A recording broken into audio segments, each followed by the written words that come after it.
Shut up and sit down. What is up, everybody? Welcome to episode 17 of the STS Guys. I am Jeremy, and wait a minute, the rest of the guys actually aren't here. There's actually a reason for that. Basically, we ran into some audio difficulties earlier this week when we were recording the episode because we had actually recorded the episode right after we saw Star Wars: The Last Jedi. So we all went and saw it, with the exception of one person. Nate, I'm looking at you.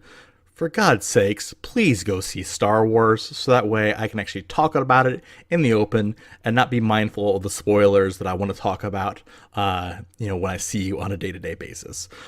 So kind of what we're going to do is we're going to shift perspectives from STS Guy to STS Guy, kind of what our thoughts were for the movie, and then kind of what we wanted to see from the movie. So with Nate's actually going to kick us off, and he's actually going to talk about what he wants to see from The Last Jedi. It's going to be kind of interesting because with us all having seen it, it's going to be interesting to hear if anything that he wanted to see actually came to fruition or not.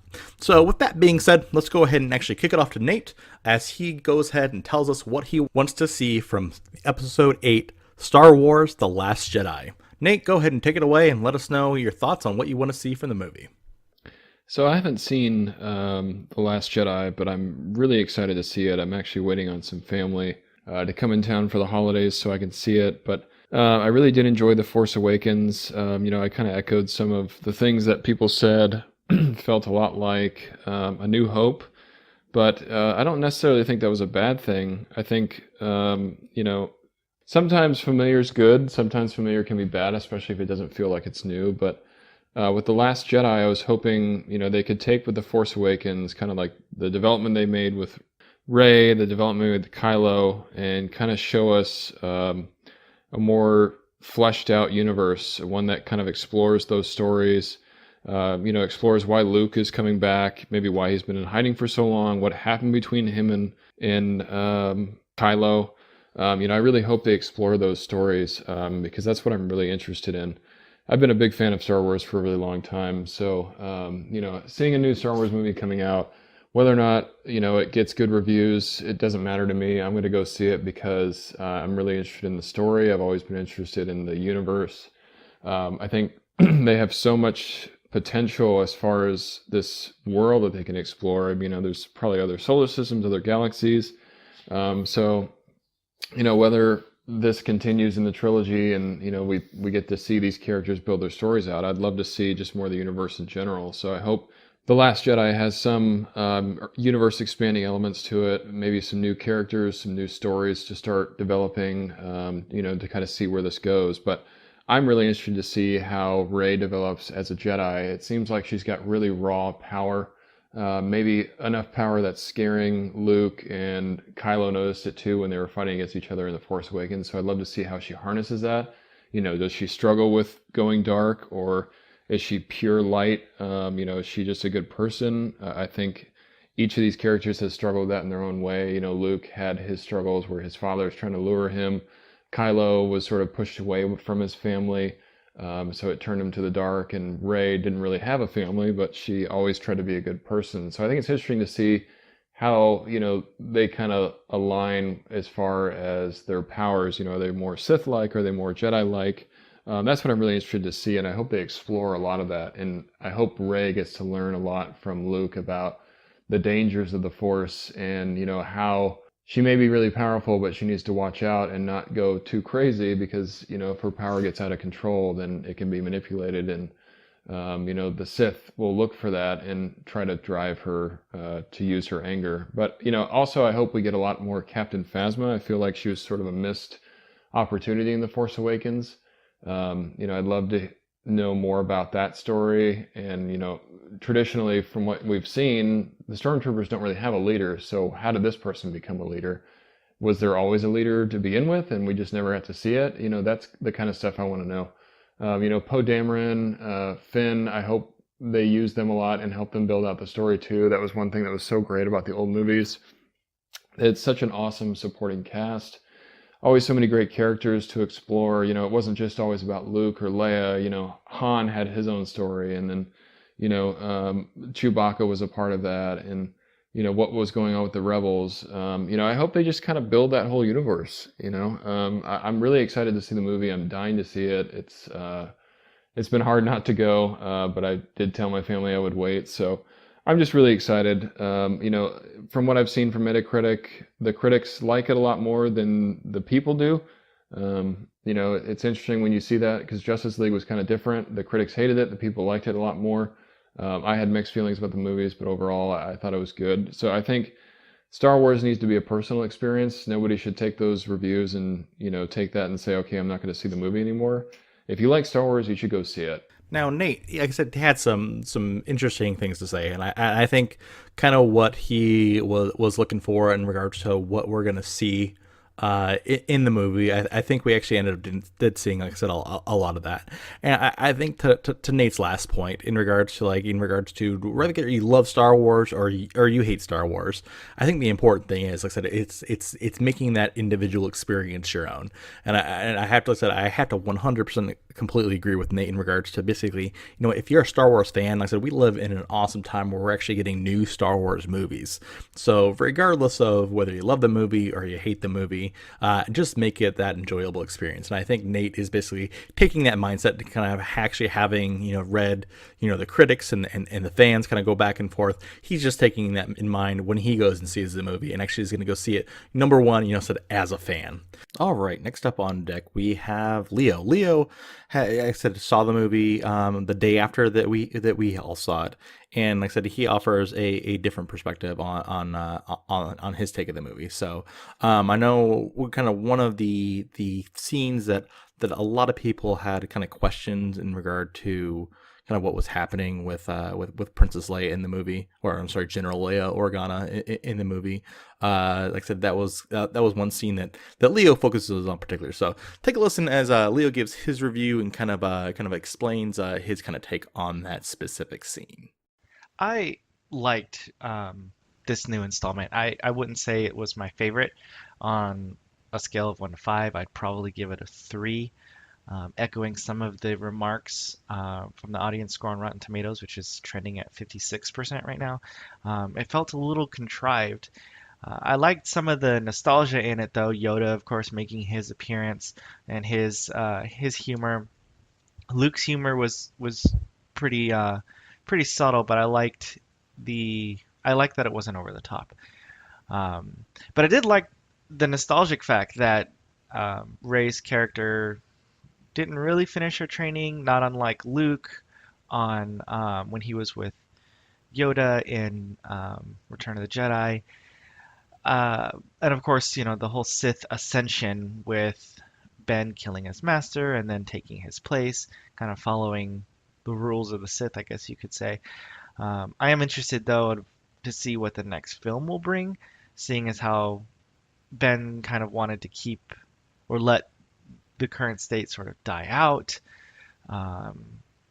But the whole him-Rey conflict. Anyway, I thought it was a decent movie. I probably wouldn't think it's my favorite of the Star Wars films. I liked the conflict between Luke and Ben's story, though, of how Ben became Kylo Ren. Of course, that's not without saying that Kylo isn't his little temper tantrum self, as we saw in that elevator scene where he's smashing his helmet to bits. I liked Carrie Fisher or Leia's role. I thought when the bridge was torpedoed, that was the last we'd see of her, seeing as how she passed away during before the movie was released. But her little force powers was kind of cool to see. She brings herself back. And then the end, I actually didn't expect that. I thought that Luke was this huge, like, super master Jedi and was able to withstand all those blasters, and then turns out he's doing the whole ghost thing, which, interestingly enough, so as I'm sitting there, I'm watching it, and I thought for sure Kylo Ren would strike him down out of anger, and he would do the Obi-Wan ghost thing. And, I mean, of course he did afterwards, but that gives rise to the thought is, was Obi-Wan even really there in A New Hope when he did his ghost thing? Vader didn't really strike him down. Obi-Wan just sort of disappeared. So I don't know. It'll be interesting to see what the next film brings. Wasn't my favorite one, but um, it's Star Wars, so you can't not like it. All right, thanks, Leo, for that synopsis and for that specific rating. So I think Leo is probably the lowest score as far as everybody has concerned. So you'll kind of hear people kind of give scores throughout their kind of review of the actual film itself. And so I think 3 was probably the lowest score that this film had scored. Not that I said that, not that it was necessarily a bad movie. It just in regards to the overall feel of the movie from the person who viewed it. So thanks, Leo, for giving us that synopsis and kind of your feelings and kind of what you want to look forward to in episode 9. And I said that specific scene, especially with General Organa, and like I said, being that coming back to that life aspect. So like I said, it's very, very interesting. I think that's a scene that not a lot of people expected, especially once they kind of like saw her float out into space, especially with Carrie Fisher's passing over the past year.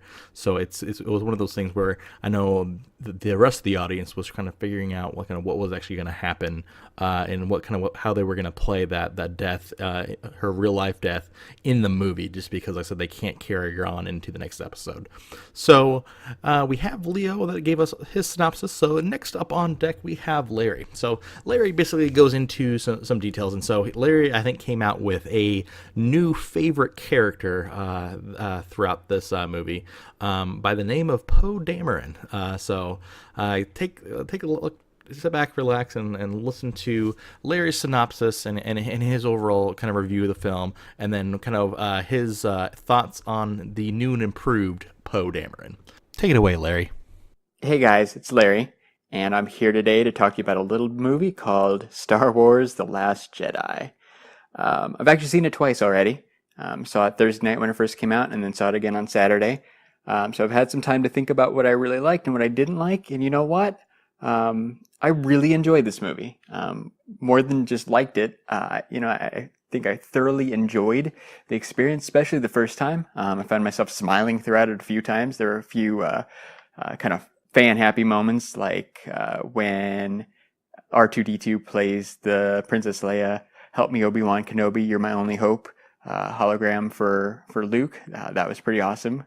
When Yoda showed up, that was great too. It was just kind of a funny movie overall. A lot of jokes. It was different, but it still felt like a Star Wars movie, and I really like that aspect of it. So I'm gonna start off by talking about some of the stuff I liked, and then we'll kind of jump into some of the issues that I had. I want to say the character-wise, Poe Dameron jumped up to probably my favorite character out of the major 3, right? Out of Poe, Rey, and Finn. In Force Awakens, Poe was probably my least favorite, and from that first opening scene in The Last Jedi, Poe is pretty awesome. He's a really complex character. It gave more light to him. To explain more about what he's about. Yeah, he's got some flaws and all that, but I think one of the major themes in The Last Jedi was Poe becoming a better leader and learning from his mistakes, right? That's kind of a lot of what Last Jedi was even about, was just learning from your mistakes. So yeah, I really liked him. I really liked his interactions with his BB-8 droid. BB-8 is totally awesome. Right, he was pretty cool in The Force Awakens, but in this movie he is super awesome. He's shooting bad guys with coins that leprechaun guy threw into him in the casino scene. By the way, that was probably my entire favorite scene in that entire movie, was when that little leprechaun alien guy was shoving his coins into BB-8 when he thought he was a slot machine, and then for BB-8 to turn around and use those to fight those officers or whatever they were. Brilliant. It was super awesome. Again, so BB-8, probably my favorite character. Also cannot talk about BB-8 without mentioning how he kind of saved the day for Finn and Rose when he was piloting or driving that ATST. That was super cool too, right? Like, hey, somebody's saving the day. Who could it be? Oh, it's the droid. Super clever, super smart, super funny, super awesome.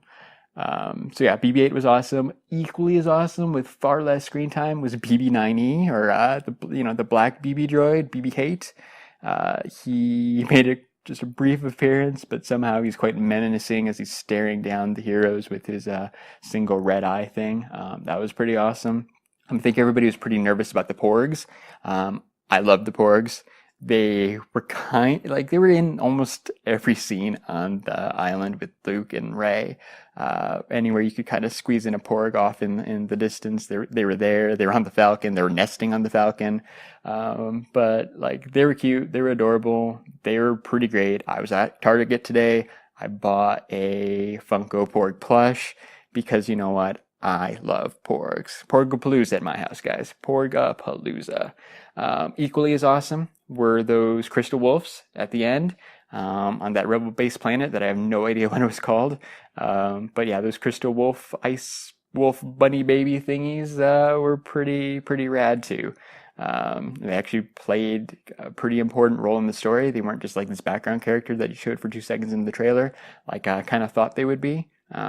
But they were pretty cool, pretty awesome. Another creature that was great.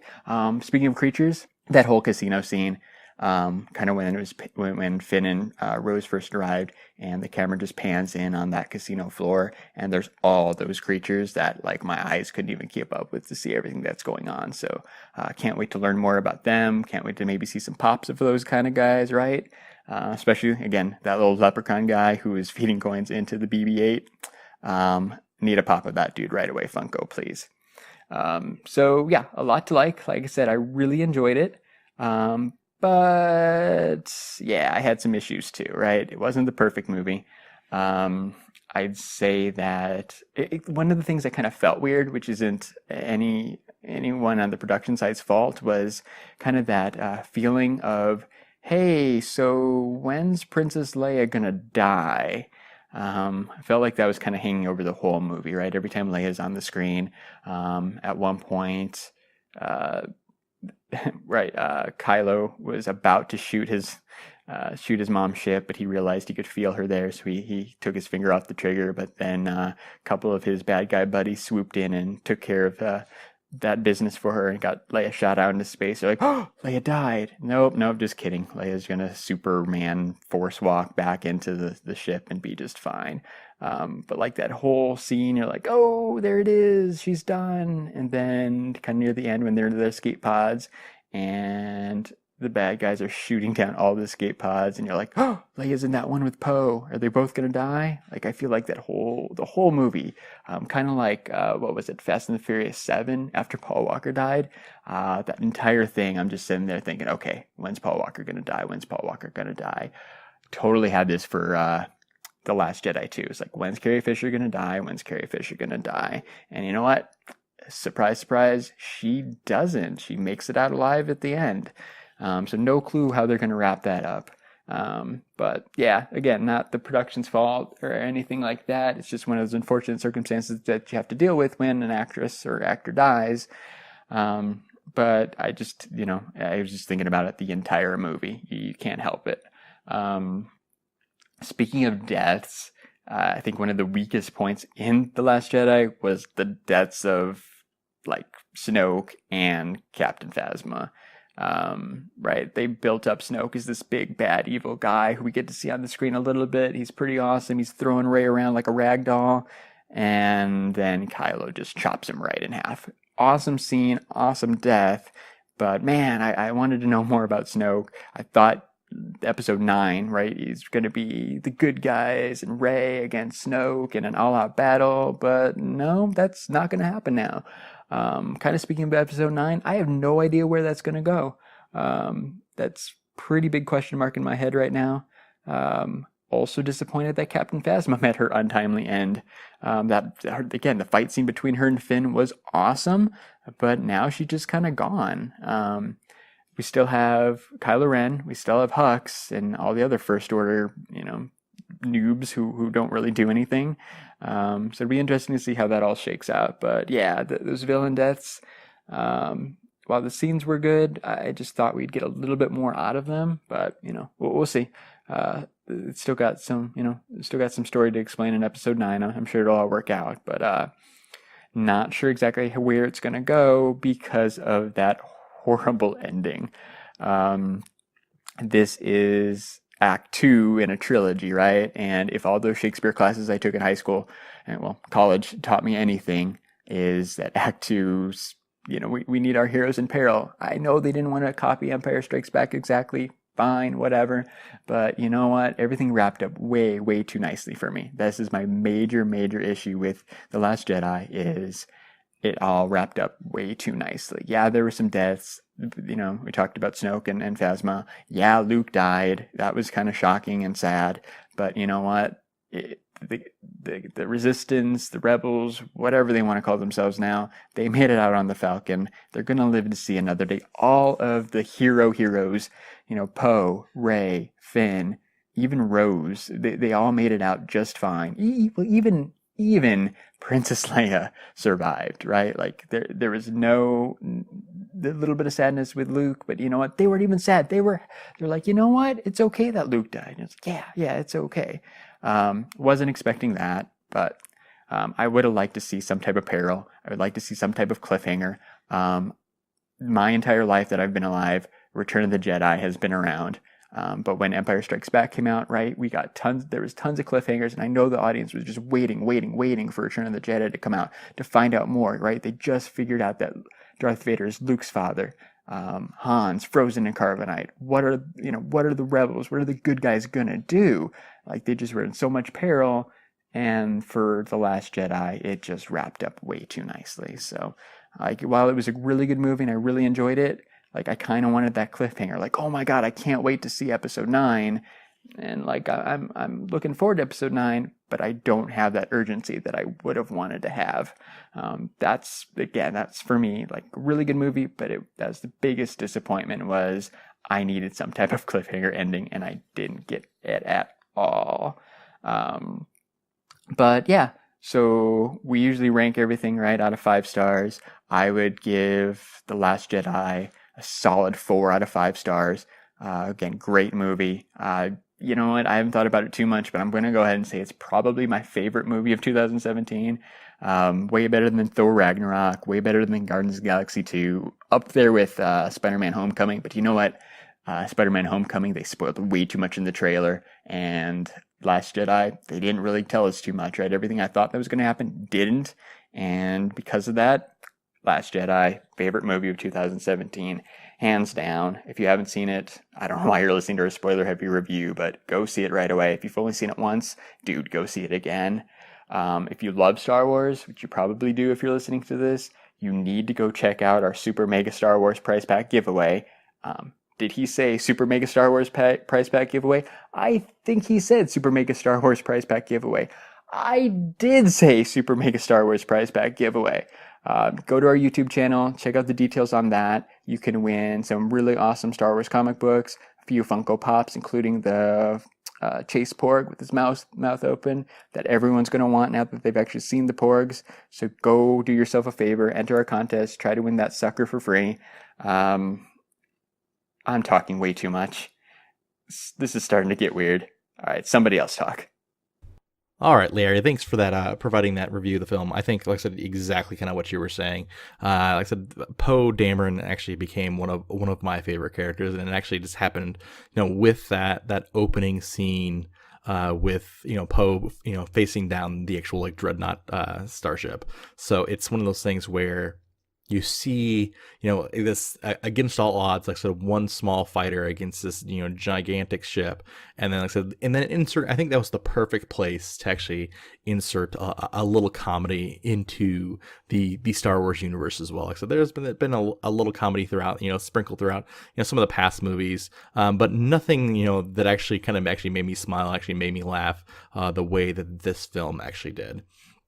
And so that opening scene specifically with Hux and Poe Dameron and that dialogue back and forth, like I said, it was genuinely an enjoyable moment just because, like I said, it made you as an audience member, kind of sit back, relax, and kind of chuckle a little bit, but then also, be ready to kind of enjoy the adventure just because, like I said, you're kicking off into a brand new Star Wars film and you're kind of anxious to kind of see where this is actually headed. So thank you again for that review. I think some of the things that you didn't like, I think Leo actually commented on those, that those were actually some of his favorite parts of the movie in regards to the Leia scene. I'm kind of with you on this one, just because, like I said, I think it was maybe a little bit forced, just because of the circumstances surrounding her actual real life death in regards to kind of those unseen force powers that she had magically had, that just kind of came out of nowhere. I felt that was a little forced. I felt like they could have done some different things there in regards to, just kind of transitioning her character out. I think, you brought up, specifically, Fast and the Furious, with Paul Walker and his passing. I think the way that, specifically the end, the way they kind of ended that with him just kind of driving off into the sunset, like I said, and then it's a nice wrap up and a nice tie, to that specific character story arc. So I think they could have done, something similar in regards to, like, hey, you know what? There's a different faction of the rebellion or of the resistance that Leia has to actually go and take control of, and that's where kind of her story ends. It's basically her on, like I said, a star cruiser that goes away and goes and tells her, and leads this new group of resistance fighters, just because now Poe, as the developed leader, can lead this current group of resistance fighters. So we've heard from Leo, we've heard from Nate, we've heard from Larry. Now it's actually time to hear from Scott. So Scott, me and Scott actually saw the film together, and so we were actually sitting side by side, and there was a couple moments that we kind of looked at each other like, hey, what is going on? Specifically with a special little creature that was on the island that had a pair of boobs. So if you haven't seen the movie, you'll know as soon as you see, as soon as you see it, you'll know exactly what we're talking about. You'll know exactly where green milk comes from. For now, let's go ahead and kick it to Scott, so that way he can give you his synopsis of the film. All right, the first thing that I have to say about this movie is I absolutely loved The Last Jedi. Um, it is definitely one of the best Star Wars movies that we've gotten so far. Um, would it be in my uh, top spot for the movies? No. Yeah, I think there's a battle between Return of the Jedi and Empire Strikes Back for that. But this would definitely be around, my number 3 spot here. I mean, it may change. Obviously, we just saw the movie, and I still haven't had time to really digest it. But going into the movie again, I would watch this movie over and over again. It is phenomenal. The other thing I will have to say about this is thank God we actually got some real lightsaber battles in this one versus what we had in some of the other movies. Um, the prequels were so obsessed with them doing all these flips and jumps and weird spinny moves and things like that. And in this one, you have more of kind of like a real like fight back and forth. Like, I mean, for God's sakes, somebody finally turned off the lightsaber, switched hands, and turned it back on. Or when you have the Kylo Ren, at the end that turns it on and blasts the dude through the head. Like, I have been waiting for that for a Star Wars movie or TV show for so long, and they finally did it in this movie. Um, it literally made me giggle in my seat when they finally did that. It was great. Uh, so get started. Let's go over some of the things that I really liked about the movie.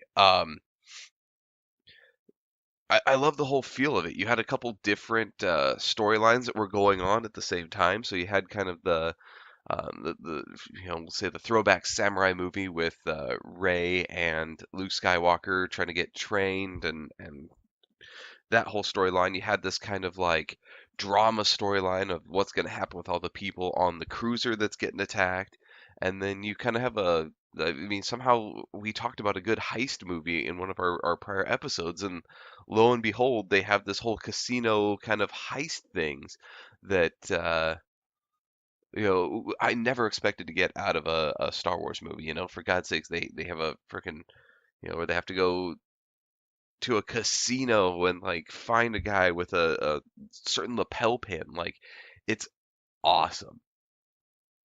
Other good thing is, even though they were pretty prominent in the movie and they were kind of everywhere, the Porgs did not become the new Ewoks for me.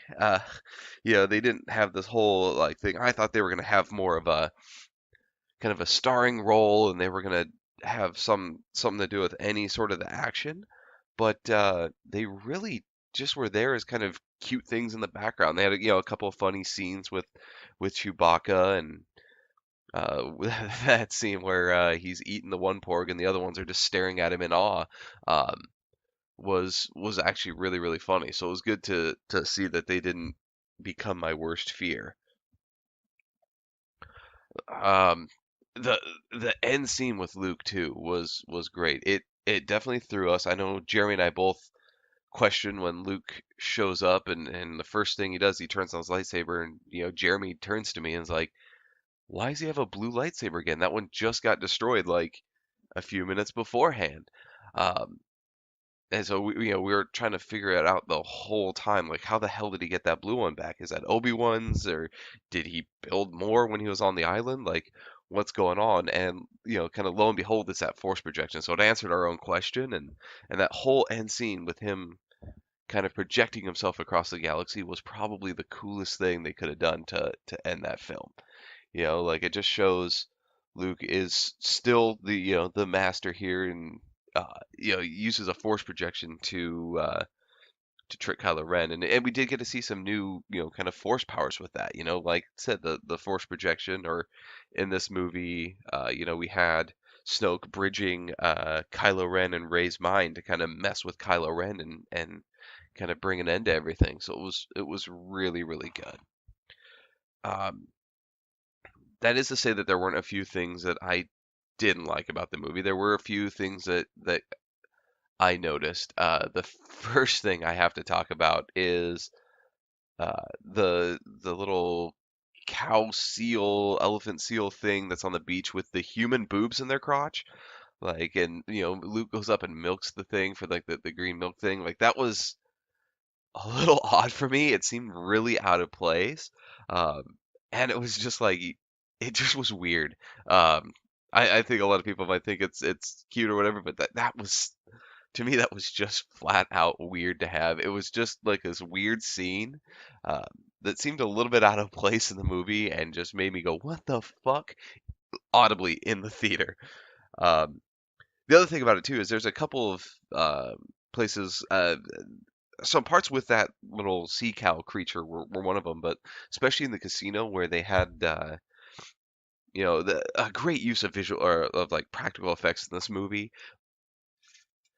and they definitely used a lot of great puppetry. Like, I mean, Yoda comes back, and it's that original puppet from Return of the Jedi, which is awesome.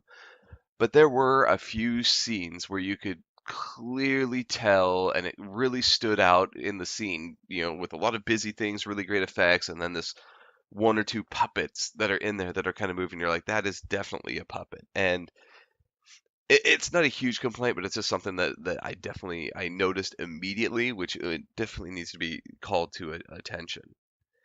Uh, I think the other issue I had, and I know Jeremy and Larry probably don't feel the same, but for me, this just seemed like the movie seemed a little bit too long. Yeah, like I think that there's probably about 20 minutes or so that they probably could have cut out of this, and still kind of kept the same story long. I know that there was each of the different little elements had kind of a growing story arc or something like that for one of the characters, but there was some of it like the heist storyline I think could have definitely been shortened. I mean, it was this whole story of them going around trying to find this guy they get arrested, and lo and behold, that guy is in a guy that they need, I guess. I don't know if it's he is actually the one that they were looking for, or if he's just kind of a convenient side character. Just happens to be in the jail with them. So it was just kind of a convenience thing, and like if that's the case, like they could have just gone and got him, and that one of that whole sections or a big chunk of that storyline could have been brought out and still kind of had that same effect, or been shortened at least to have that effect, because it was getting long. And I know that, when Larry and I talked about this, he, had said specifically that he thought it was just the right length. I was still leaning on maybe a little bit too long, so they could have cut some of that stuff out. Um, One comment I have, and this is not a negative to the movie, but it is something that I did love, or kind of had thought it was great, is that it's Poe Dameron's kind of storyline where he doesn't have this like ability to kind of pre-think, and they've called it out at the beginning of the movie that he's going to do that little bombing run. He succeeds but kill like a lot of people end up dying because of it, and it he continues to show that behavior through the story, even though he's really himself trying to change. You have him sending Finn and Rose off to go find this code breaker to stop them and let them go into hyperspace. Whereas, the new commander that takes over after Leia um, is out, or is knocked unconscious or whatever. She has this plan, and he continually asks her what her plan is, and she won't tell him. And it's one of these things where you're like, that whole storyline could have been avoided had these two egomaniacs just kind of sat down and actually talked to each other. So it's kind of one of those things where I love a movie that had one simple change could change the entire outcome, or could prevent anything from happening. This is definitely one of those where you have, had somebody just got their head out of their ass basically, um, and really thought about it, or kind of everyone sat down and talked, that could have all been resolved. Uh, the last thing I'll kind of bring up, and it's not a positive or negative, but it's kind of a weird thing for me, is when the hell did Leia um, learn how to use the Force to that extent? I know that she could like feel stuff in Return of the Jedi and knew kind of like, oh, Luke's okay, or Luke's safe, or he's my brother. Like she had an idea of all these things, but in this one, she flat out is like trapped in space, uses a Force to pull herself back into the ship. Like that to me is like, wait, when the fuck did we get ice cream? Like when did she gain that amount of power?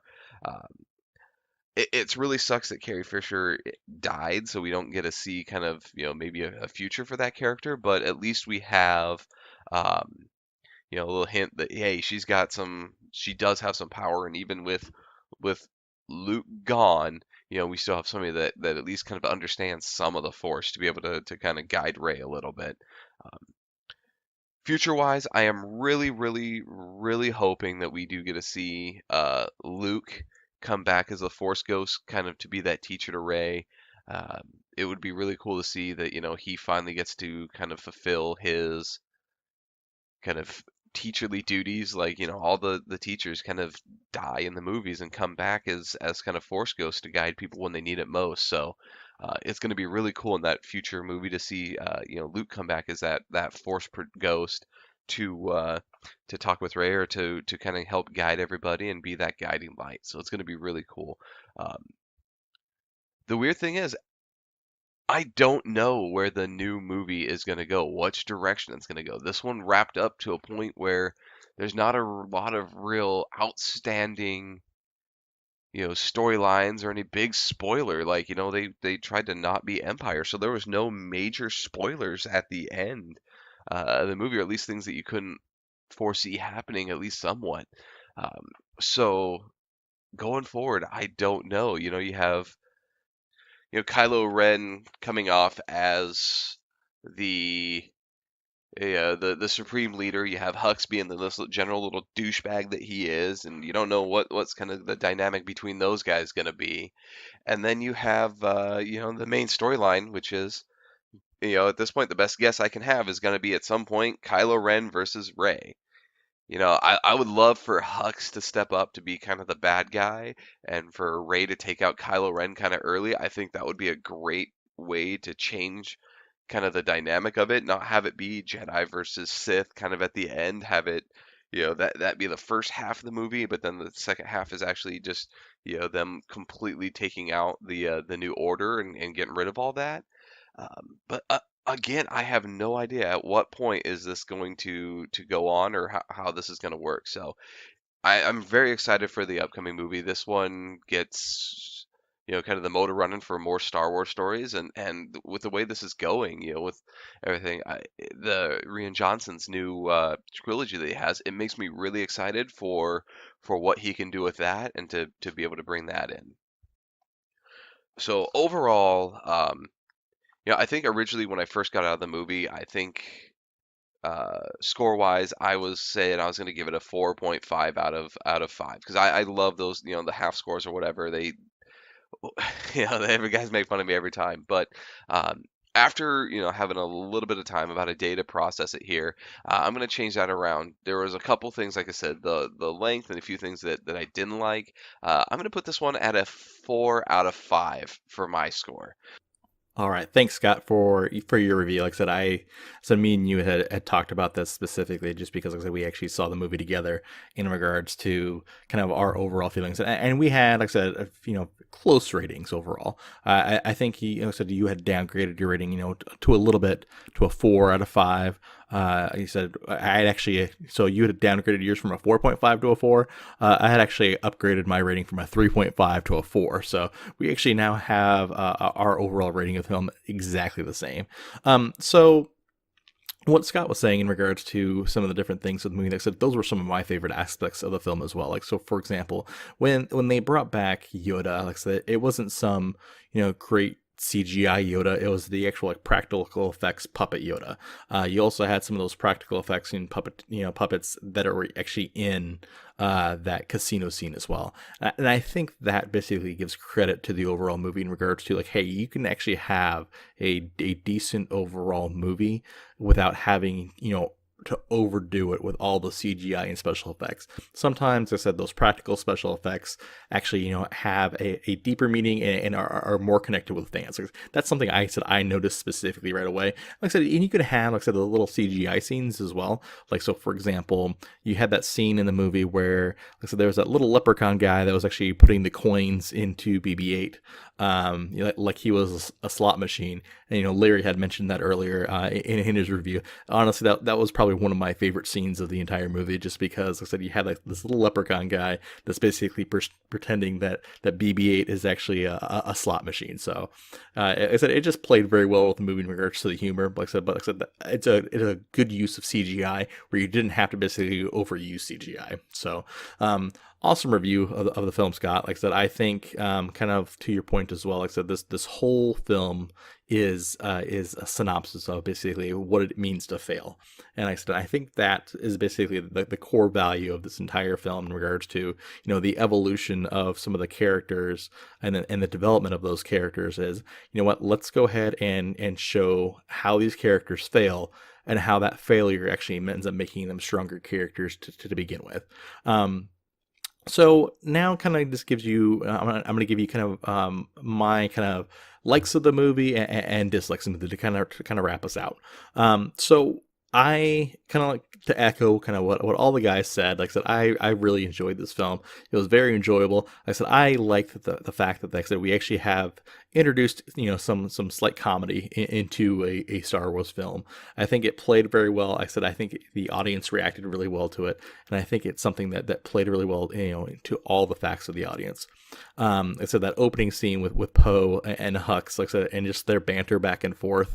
Like I said, that was classic. It's something that I will actually continue to remember throughout my entire view of every single Star Wars film. I'll actually remember that scene specifically just because of that exchange of dialogue. And let's talk about the Porgs. Like I said, Larry said it the best. Like I said, Porgapalooza. I loved the Porgs. Like I said, that scene specifically, like I said, in the very first time we kind of interact with the Porgs, Chewbacca is sitting next to the Millennium Falcon, and he has that roasted Porg, and then like I said, the other Porgs are just kind of looking off, kind of looking at him with endearing eyes and emotion, just to kind of see what he's going to do, and is he actually going to eat this Porg? Is he not going to eat this Porg? I think that was basically an element of comedy of the film, where, like I said, it introduced, like I said, these characters that have no dialogue whatsoever, but like I said, but they actually, expressed emotion, and you could tell kind of what kind of they were, just through, like I said, their emotion in their eyes. And I think it wasn't overplayed. I think that was what a lot of people were really nervous about, is that, how are they going to use the Porgs? Is it going to be an overplayed, kind of aspect of the movie? And like I said, they were, sprinkled throughout the movie, but it by no means was, like I said, overplayed into the fact of, like I said, it was kind of beaten to your head, and they said, hey, Porgs are a thing, these are the new Ewoks. No, it wasn't that at all. Like I said, it was just an element of the film that basically every time you saw them, like I said, it kind of made you laugh, because they were always in kind of a different type of situation. The one thing that I kind of wish that I saw from this film, and I think that some of the guys also said this as well, was, like I said, I wanted to see kind of some of the backstory of Snoke. Like I said, the Force Awakens built up Snoke to be like this, said, hey, you know what, this is going to be the overarching bad guy of this entire trilogy. And I think I read someplace, like I said, through Force Awakens and also Last Jedi, I think Snoke has a total of 10 minutes of screen time. So basically, this entire big baddie of the Star Wars universe has such little screen time, and then you don't get to know the backstory of it whatsoever. So I kind of want to know what Snoke's backstory was, but like I said, it's kind of unfortunate that we'll never find that out. So I'm hoping, maybe, like I said, maybe on when they release the Blu-ray, maybe that'll be a special feature. It'll actually kind of explore some of the history and depth of the Snoke character, because I think there's a lot of story to tell there. Kind of regards into that same scene, though, is we saw some new lightsaber fighting techniques that we've never seen before. And like I said, basically people turning off the lightsaber and turning on the lightsaber, and changing hands, and doing some different things that we've never seen, that we've always wanted to see as fans in the Star Wars universe. So that basically, that lightsaber battle where Rey and Kylo kind of teamed up to kind of take out the Praetorian Guards. Like I said, that scene was amazing, and I think that was just enough lightsaber scene that I needed. Like I said, I was kind of looking back originally, saying, hey, maybe I wanted a little bit more, but kind of looking back at it and kind of reflecting back on it after I've seen it, originally, I think that it was the perfect amount, and it told the story really well. So, like, overall, like I said, I gave this movie, like I said, originally I gave it a 3.5 out of 5. After kind of sitting on it for a while and kind of like talking about it with the guys and looking at it overall, I said, I've actually upgraded my rating to a 4 out of 5. It's definitely a movie you should definitely go see. Like I said, it's the best movie of 2017. Like I said, is it the best Star Wars movie? Probably not. Like I said, Empire Strikes Back is still probably my number one favorite Star Wars movie. So, but this is, like I said, it's this, at least in the top 3, if not the second. Like I said, I don't know. It's kind of like weighing back and forth between Return of the Jedi and Last Jedi.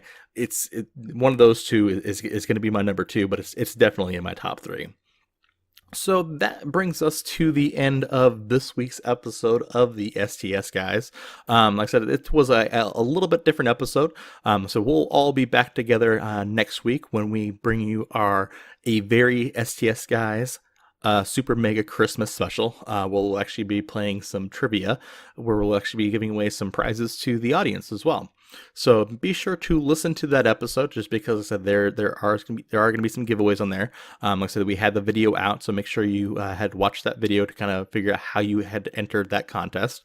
We also have our super mega Star Wars prize pack giveaway. You heard Larry kind of say that a couple times with our super mega Star Wars prize pack giveaway kind of thing that we do. So there is a day and a half left to enter that as of today. This is the recording of this podcast. So be sure to enter that. To enter that, you just go to stsguys.fun, and then there you'll just basically, there's many different ways to enter. You can basically be a subscriber. You can visit our Facebook page. You can go to our website. You can follow us on Instagram. Instagram. Like I said, there's multitudes of ways you can actually get entries in there. So to just be sure, to get those last minute entries in, because we will be drawing the winner very, very soon for that Super Mega Star Wars prize pack giveaway.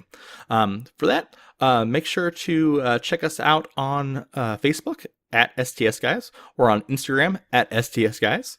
You can also check us out on our website, stsguys.com. Like I said, we recently revamped that, so be sure to check that out.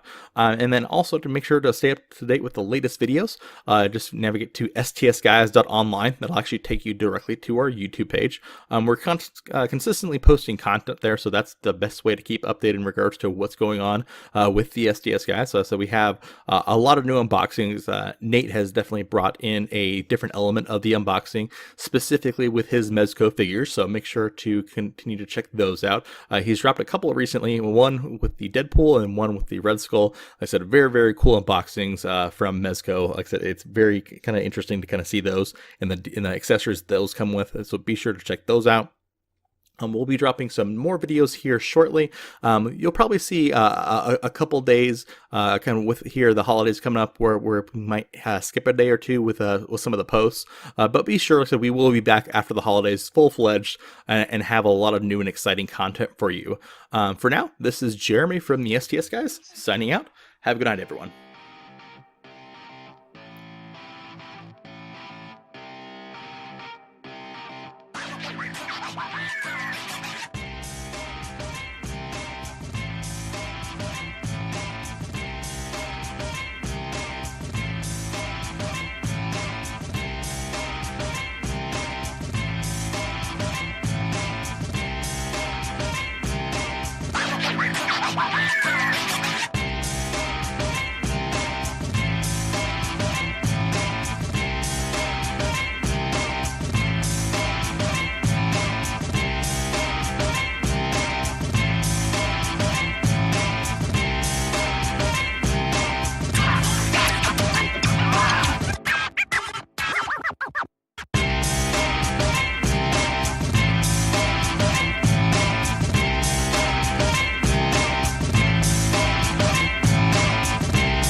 Shut up and sit down.